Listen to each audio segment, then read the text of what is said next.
This chart shows GDP indices for Brazil using 2010 as the base year.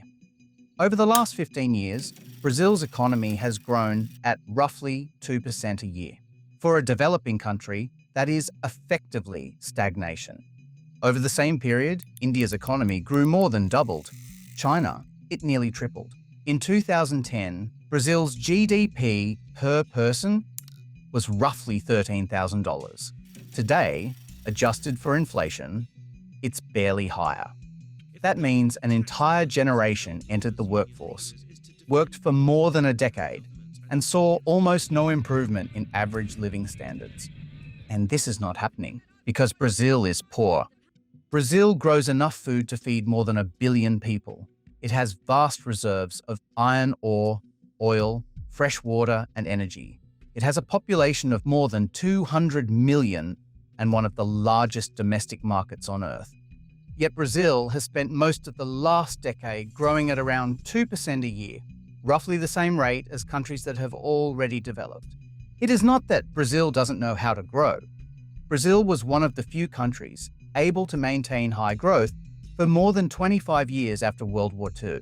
Between 1950 and 1980, its economy grew at an average annual rate of 7%.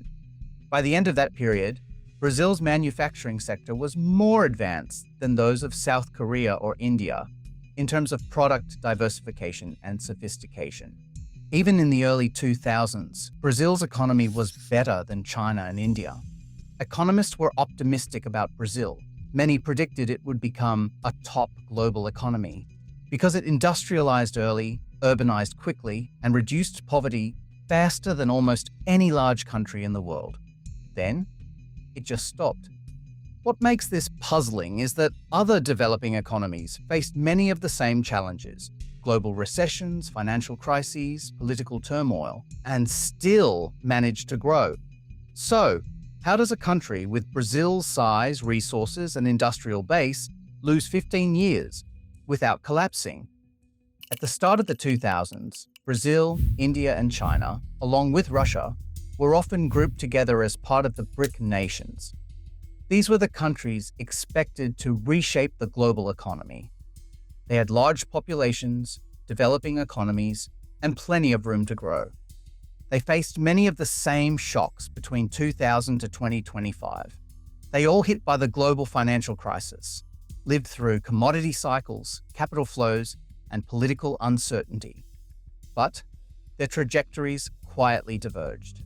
Between 2000 and 2025, Brazil's average annual real GDP growth was approximately 2.3%. Over the same period, China averaged 8% and India 6.4%. This gap illustrates the severity of Brazil's stagnation. China and India built their expansion around heavy investment, manufacturing exports, high savings rates, and rapid urbanization. Brazil did the opposite. Brazil growth leaned heavily on consumption, credit expansion, and commodities export. When global demand for commodities was strong in the 2000s, revenues rose, and consumption rose with them. This worked for a while. But consumption-led growth depends on something deeper to sustain it: productivity. And productivity depends on investment, competition, and scale. China invested more than 40% of its GDP for years. India consistently invested above 30%. Brazil struggled to stay above 17%. Lower investment means fewer machines, weaker infrastructure, and slower adoption of new technology. It means firms stay small, productivity declines, and over time, wages stop rising. If we look at productivity, how efficiently an economy uses its labor and capital, the gap becomes clearer. China, India, and countries like Indonesia recorded massive productivity gains over 25 years, but Brazil barely moved. This is why Brazil didn't collapse, but also didn't catch up. Between 2014 and 2016, Brazil entered its deepest recession in modern history. The collapse in commodity prices affected all of South America. Consumption-led stimulus had reached its limits, and a crisis of confidence, triggered by the Lava Jato, or car wash, corruption scandal, froze the investment. GDP contracted by more than 3% in consecutive years. This recession didn't just reduce demand, it permanently damaged the economy's supply side. Thousands of firms closed and never reopened. Investment plummeted, long-term unemployment rose, and skills across the workforce began to erode. Even when growth returned between 2017 and 2019, it was weak. And when the pandemic hit, the economy had no buffer. The reason Brazil failed to recover like other developing economies lies in something Brazilians call Custo Brasil, the Brazil cost. In Brazil, producing things is expensive in ways that are hard to see but impossible to avoid. A dense web of structural, bureaucratic, and regulatory factors raises the cost of doing business well above that of many peer economies. On the Ease of Doing Business Index, Brazil ranks around 124th, far below than India, China, and Indonesia. Brazil has one of the most complex and inefficient tax systems in the world. The same product can be taxed at the federal, state, and municipal level, often multiple times as it moves through the supply chain.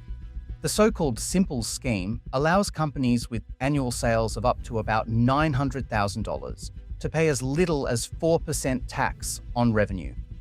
Another regime allows firms with revenues up to roughly $14 million to pay taxes based on projected profits rather than actual ones.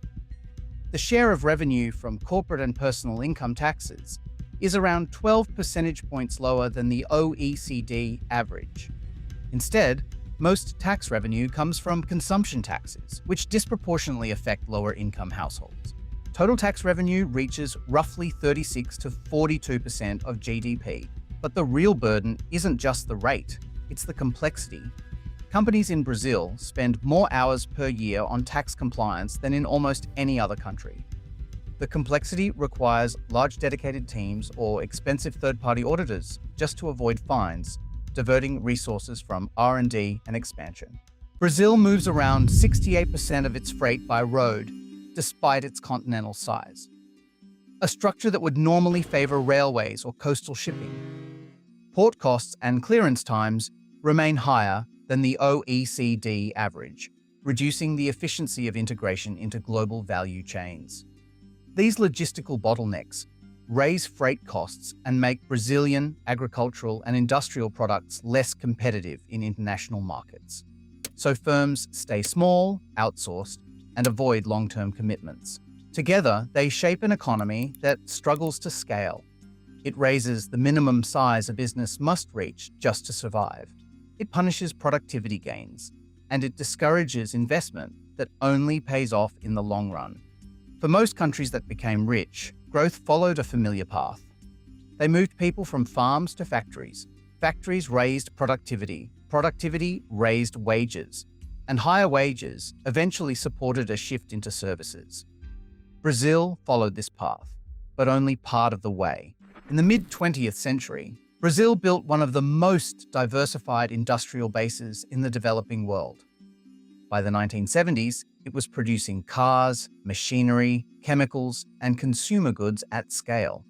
Manufacturing employment expanded rapidly, and productivity rose alongside it. But long before Brazil reached high-income status, manufacturing began to shrink. By the 2010, manufacturing accounted for barely 14 to 15% of value added, down from more than a quarter at its peak. Brazil didn't transition into high-value services. It deindustrialized into low-productivity services, retail, informal work, and personal services. During the commodity boom, exports of soy, iron ore, and oil brought large inflows of foreign currency. The Brazilian real appreciated sharply, moving from around 3.50 to 1.67 Brazilian real per US dollar. That appreciation made domestic manufactured goods more expensive and imports cheaper.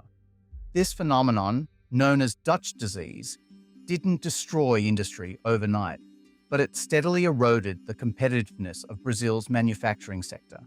Even today, the economy remains heavily resource-dependent.